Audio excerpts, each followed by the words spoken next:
This happened a few months ago. I've been driving for Lyft for a few years now, and I usually stick to late night shifts. The roads are quieter and the tips are better, but there is a trade-off. Every once in a while you get a story that sticks with you, and not in a good way. I'd always thought of myself as careful. I've dealt with my fair share of odd passengers, but nothing, and I mean nothing, even came close to being as strange as what I'm about to tell you. I didn't have a dashcam at the time, and that night was the main reason I installed one. It started off normal enough, just me and the odd sounds my car would occasionally make. I've got this beat up 2005 Volvo, but it's reliable as hell. The streets were quite literally deserted, which, like I said earlier, I preferred. Sometime after 2 p.m. I got a request from a convenience store nearby. Seemed harmless at first, but for some reason I got this weird feeling in my gut about it. You ever get that feeling like something's off, but you can't explain why? That's exactly what hit me. As I drove up, before I even saw the guy, I figured out why I was getting that gut feeling. The convenience store I was pulling up to was closed. All the lights were off, and there was not a single car in the lot. As I pulled closer, I saw him. I made sure to drive pretty slowly so I could get a good look at him. He was pacing outside the store wearing this ratty hoodie that looked like it hadn't seen a washing machine in years. I'm not kidding about that. There was literally a hole in the sleeve. His movements were jerky, like he couldn't stand still, and he kept glancing over his shoulder like he thought someone was after him. If I had to guess, he was on something. I probably should have just cancelled the ride and driven away. I even hovered my finger over the cancel button, but I didn't. For whatever reason, I unlocked the doors and he slid into the back seat without a word. I regretted my decision the moment I took my foot off the brake. Most people either scroll on their phones or stare out the window, but not him. He just sat there staring at me through the rear view mirror, not blinking, not looking away, just staring directly at me. I tried not to stare back, but I couldn't help but catch his eye a couple of times. He looks kind of angry, which was also pretty unsettling. I tried to ignore him and turned on the radio to break the silence. I don't even remember which station I clicked on, but the moment the music started playing, he snapped at me to turn it off. His voice was deep and a little raspy, and I could tell he was a smoker. Right away, that kind of caught me off guard, and I'd the steering wheel a little bit. I resisted the urge to look at him in the mirror and just did as he said, gripping the wheel a little tighter.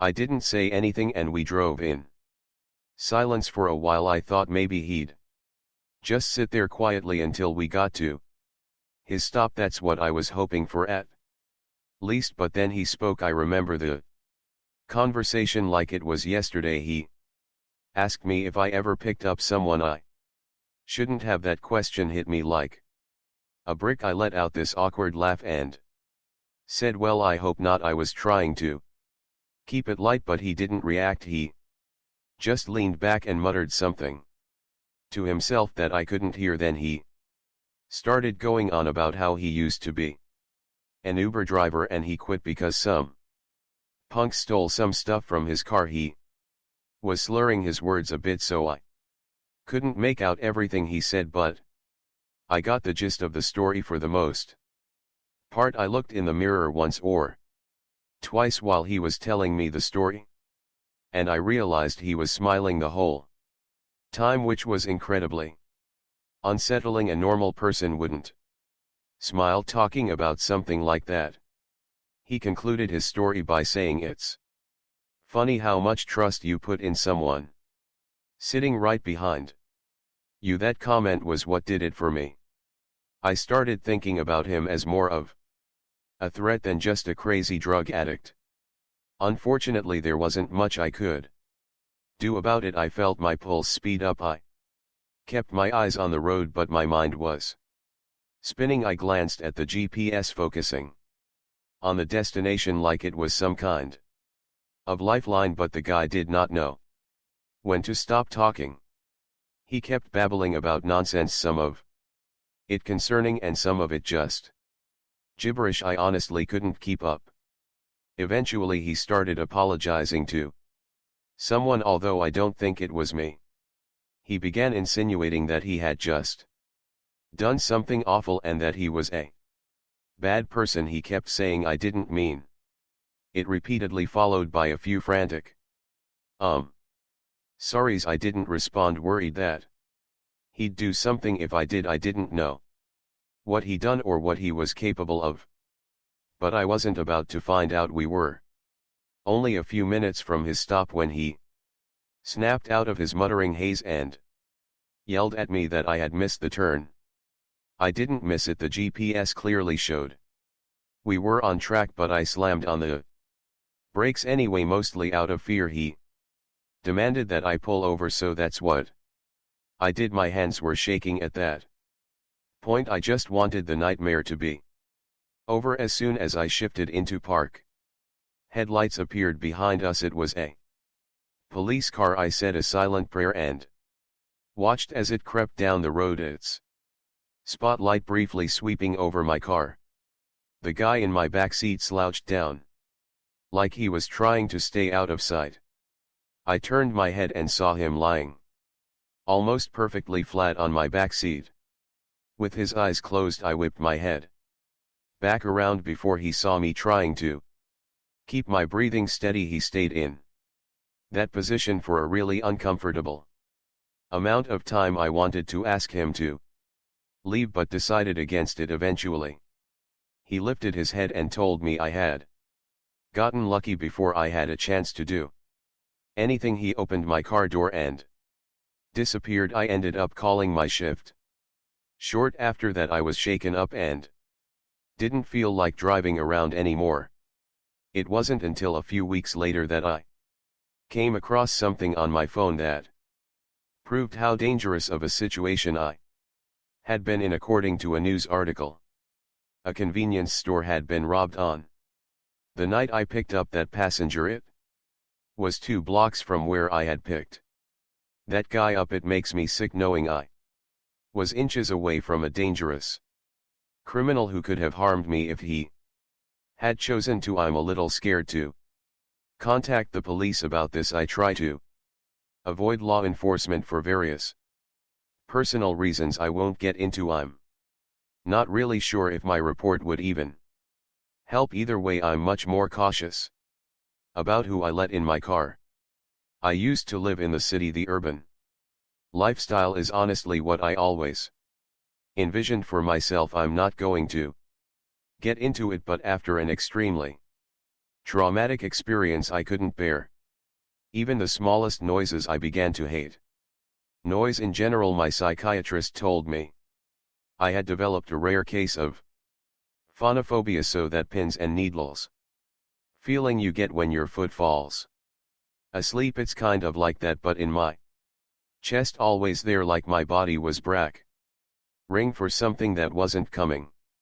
Every car horn or slamming door felt like a jolt straight to my nerves. I couldn't keep living like that. About 3 years ago I found a cabin buried deep in the Pacific Northwest. I don't want to say exactly where it was for reasons you'll soon understand, but all I'll say is that it was somewhere in Oregon. It seemed perfect. Very few neighbors, no traffic, barely any cell service. What really sold me on it though was the lack of noise. It was just me and the peace and quiet. For the first time in months I thought I might actually feel safe. The cabin itself was small but cozy. To be fair, it was exactly what the listing had promised. You could tell it had been built to last, with thick wooden beams and a sturdy stone fireplace. It smelled like pine and old books. When I first walked in, you know, that kind of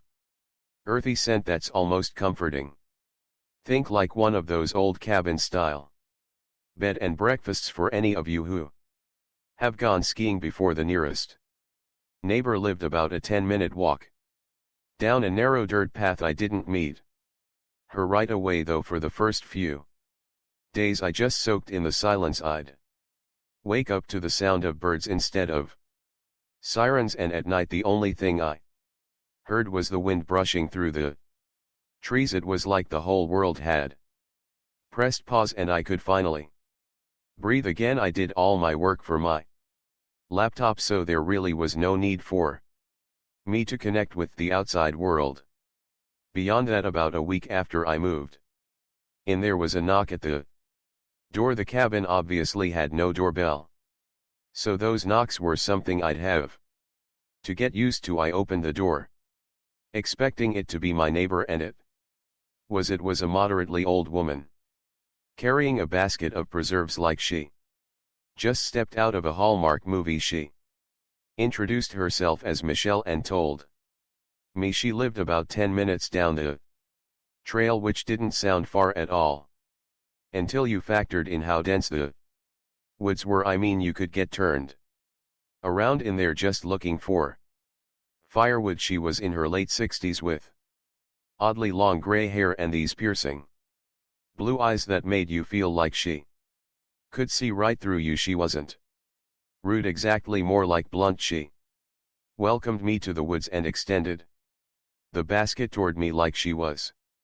expecting me to take it. I didn't really have much of a choice. She was practically shoving it in my face. I know it sounds hospitable, but her vibe seemed a little off, if that makes any sense. I grabbed it impulsively, but I admit I had never been treated that way by a neighbor before. It wasn't anything crazy, but it wasn't something I was used to. I thanked her as I took the basket, and she looked at me like she was expecting me to say something else. I honestly didn't know what else to say, so I just smiled.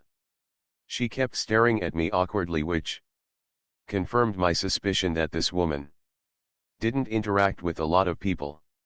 Eventually she spoke. She said these were her exact words, which I'll never forget: "Always keep your lanterns full, your windows shut tight, and your wits sharper than your axe." It wasn't something a normal person would say to someone else. It was like she was reciting from a rule book. It honestly sounded more like a warning than advice. I nodded, smiled, and turned to go back inside. After shutting the door, I stood there in silence, waiting to hear her footsteps walk away. She didn't walk away for a good 45 seconds, which was probably the strangest part about the whole interaction. Despite the weird vibe, I did appreciate her kindness. She seemed reclusive but not unfriendly, the kind of person who'd help you if you asked, but wouldn't go out of her way to pry. I told myself it was nice to know someone was close by, even if I didn't plan on needing her. I didn't even bother looking in the basket. I just set it down in the living room and forgot about it. There was a thunderstorm that night, which is extremely rare for Oregon, but it does happen. I lit a few candles and curled up on the couch with a book, trying to ignore the fact that the power was flickering every few minutes. Some of you might find that kind of isolation scary, but I actually loved it for some reason. My brain wasn't freaked out by the natural sounds of the thunderstorm. It was actually that specific storm which gave me that realization. I listened intently to everything outside, and it was, I say, soothing, but of course that peaceful feeling didn't last. A few hours after the storm started, there was a knock at the door that nearly made me jump out of my skin. I say knock, but it was really more of a banging. It was loud and definitely not natural, like whoever it was didn't care that it was pouring outside. My heart started pounding, and I began to feel that god-awful tingly sensation in my chest. After hesitating for a few seconds, I grabbed the flashlight and got Up to check who it was, I looked through the little glass window pane next to the door. It was Michelle, soaked to the bone. And clutching a flashlight, I opened the door and she spoke before I even had a chance to greet her. She blurted out that she saw someone near my woodpile and that I should know about it. I was beyond confused, but her words were incredibly concerning, and that took precedence. I stepped out onto the porch, shining my flashlight into the rain, but I couldn't see anything but trees. I asked her if she was sure, and she nodded. Her eyes kept darting to the woods like she was expecting someone to emerge from it any second. The whole thing was pretty freaky. I kept looking around, but there wasn't much I could make out between the darkness and the chaos of the storm. Before I could say anything else, she told me to be careful and began walking away without waiting for a response. I watched her head back down the path toward her cabin, clearly unfazed by the pouring rain. I stood there until the glow of the flashlight disappeared out of sight, and then I went back inside. The literal second I shut the door, I realized her story was riddled with holes. How could she have seen someone near my woodpile if her house was 10 minutes away? She must have been on my property to begin with. Why the hell would she be snooping around my cabin during a thunderstorm? Was she lying? It didn't sit right with me, but marching over to her house in the middle of a thunderstorm was the last thing I was going to do.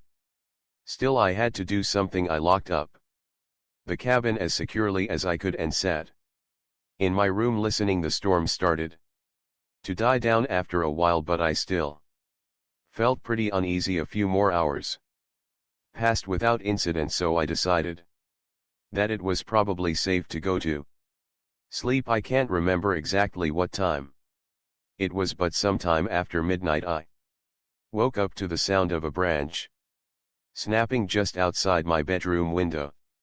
I'm a really light sleeper, so I was 100% positive it was a branch snapping, and not something else. I froze in place for a few tense seconds listening.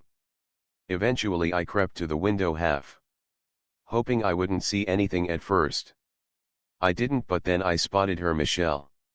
She was standing at the edge of the woods, her body angled away from my house. I could tell it was her because her hair was so long and disheveled. I strained to make out more, but being as there was only moonlight to help me see, it was no use. I saw her beginning to turn around, so I ducked beneath the window before she could catch me looking at her. I stayed crouched there for what felt like forever, and I finally mustered the courage to peek again. She was gone. I genuinely didn't know what to do. I hadn't exactly pegged her as dangerous, just weird, but at that point I was having second thoughts. It didn't make sense. Why would she try and warn me earlier if she was the one poking around? I didn't sleep for hours. I was pretty dead set on just staying up until sunrise. A few hours passed and I was starting to get tired as I finally began letting my guard down. There was a knock at the door. It wasn't like the banging from earlier, it was actually kind of quiet.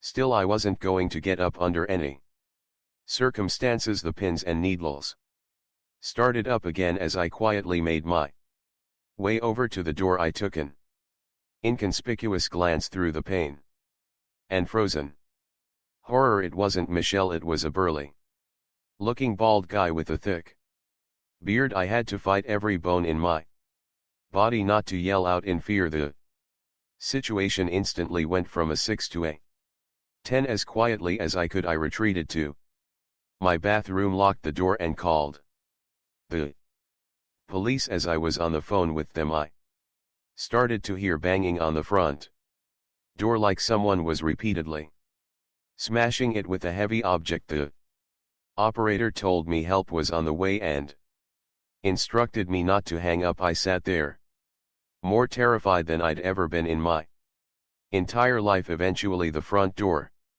gave way and I heard it crash open. I genuinely thought I was going to die. That man, whoever he was, started smashing things in my cabin. At least that's what it sounded like. All I could hear was the sound of glass breaking and wood splintering. I didn't dare make a sound. Luckily that man didn't seem to look for me because I never heard his footsteps leave the living room. Eventually the smashing sound stopped and I was sitting in complete silence again. I had been fighting off a panic attack the whole time. To my surprise, the police actually arrived pretty quickly, but not soon enough to catch that guy in the act. He was long gone. I pleaded with the officers to help me out, but they were downright useless. They did a pathetic search of the surrounding property, but that was it. They wouldn't even agree to search the wood, saying that it was too dense and they were unlikely to find him there anyway. I begged them to accompany me to Michelle's house at least, which they agreed to. When we got to her property, my jaw literally dropped. The entire cabin was abandoned. The cops confirmed this and said no one had lived there in decades. I told them they had to search it for squatters, but they told me there was no reason for them to do that. They tried to tell me that there was no clear signs of habitation, so it would be a waste of time. I damn nearly lost my mind when I heard them say that. I tried to argue, but they more or less told me that living in the woods was a risk I was taking and was not their problem. They left after that, which infuriated me. I obviously moved out of that cabin, but not before spending one more night there. It was awful, but I made it through without anything happening. Things have been good for me since then, but I still constantly think about this experience. Some of my superstitious friends have theorized that Michelle was actually a spirit that was trying to protect me, and that she was really just trying to watch over my property for whatever reason. I don't believe in the paranormal, so I think it's much more likely that two people, her and that man, had been squatting in that abandoned cabin. I just still don't understand why they decided to target me, or why Michelle would bother to warn me if she were planning on breaking into my house. I don't think I'll ever know.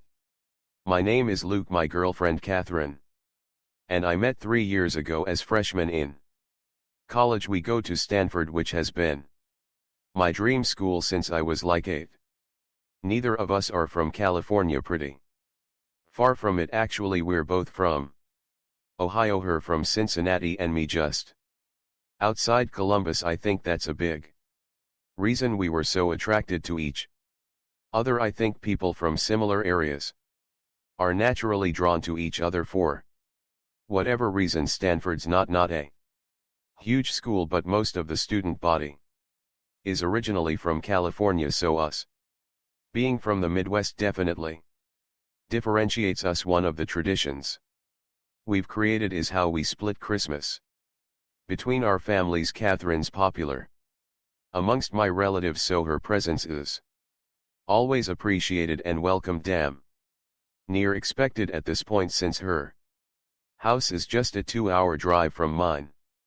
We decided early on to spend Christmas Eve with my family, who celebrates Christmas Eve night, and then drive through the night to her house for Christmas Day. Until I met her, I didn't realize that most families celebrate Christmas the day of, not the night before. Oddly enough, my favorite part of the holiday isn't Christmas Eve or Christmas Day though. It's that late night drive. It's become its own little tradition, something we both look forward to every year. The first time we did it still remains one of my favorite memories with her because of where I live. The quickest route from my house to hers doesn't take us on a major highway. Most of the route is quiet back roads, just fields, trees, and the occasional distant farmhouse. It's always really late at night when we do it, so in Combination with the secluded route we rarely encounter any other cars, it feels like the world is asleep and we have it all to ourselves. Don't laugh, but we always blast Juice WRLD during the drive. His music has been a shared obsession since we met. I know his music is a little cringy, but something about singing the lyrics together is really special. It's like we're in sin. This past Christmas Eve started like any other. After a wholesome night with my entire extended family, we packed up my car around midnight and hit the road. The snow was falling lightly and the roads were deserted as expected. With the music and heat cranked up, everything felt perfect. That all changed in an instant.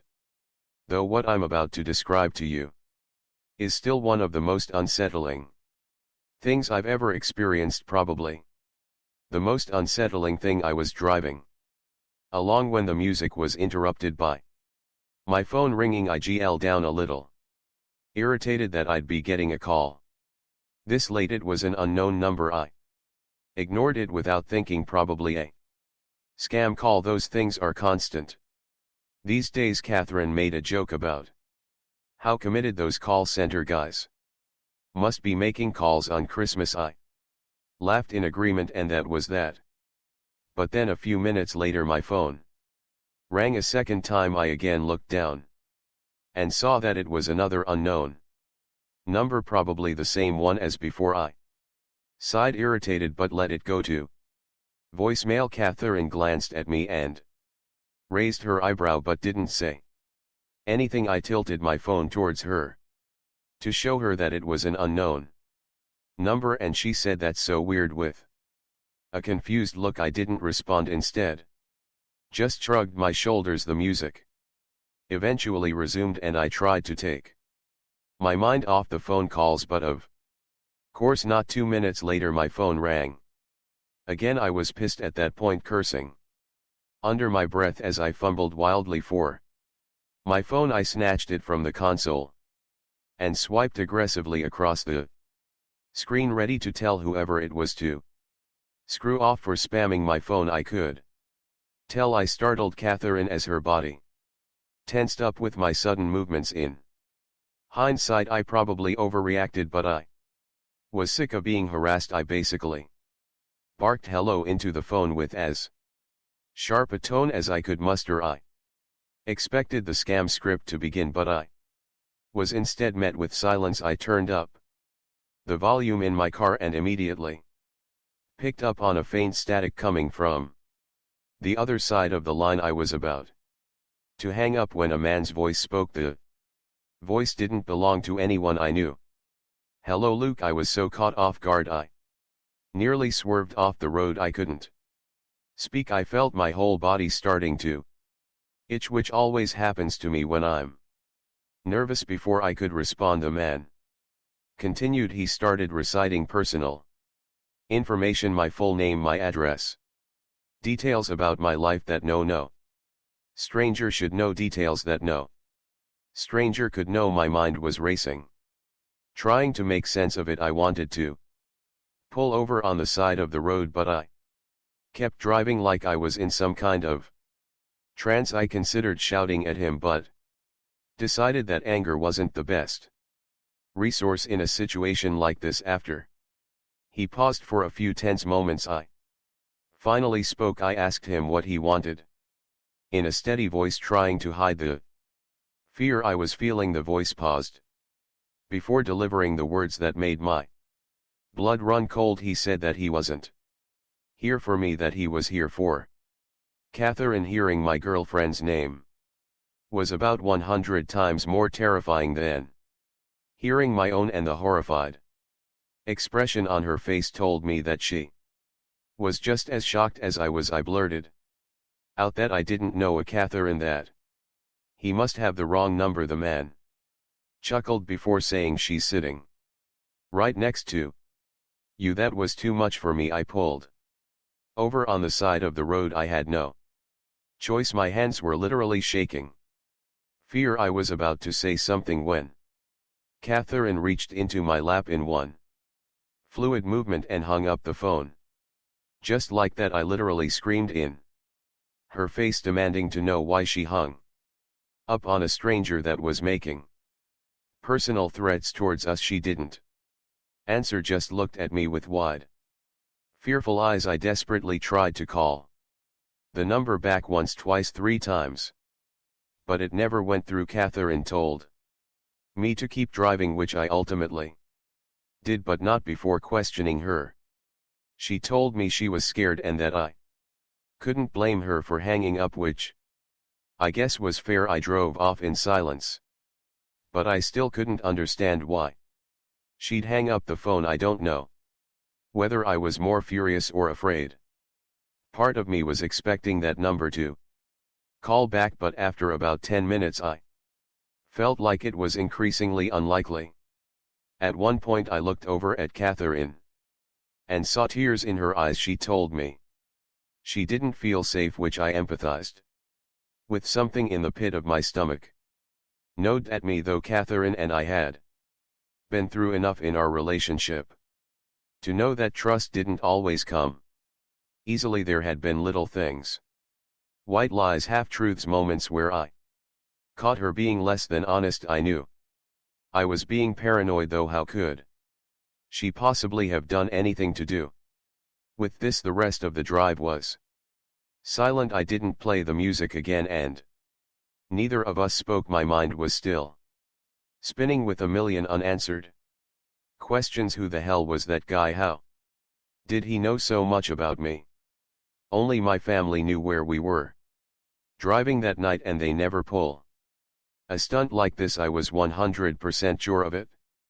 I couldn't think of another explanation, though even when we finally pulled into Catherine's driveway I didn't feel much better. It's been almost a month since this happened, and I have yet to get my answers. Neither of our family members were responsible. We asked all of them. Catherine swears she's just as clueless as I am, which leads me to believe the person on the other end of the phone call had sinister intentions. You might think I'm overreacting to a harmless prank, but I'm telling you, other than our family members, there are no people on earth who knew Catherine and I would be driving that night. I've been really tense ever since. I can't help but brace myself every time my phone rings. I know he's going to call me again eventually. It's just a matter of time.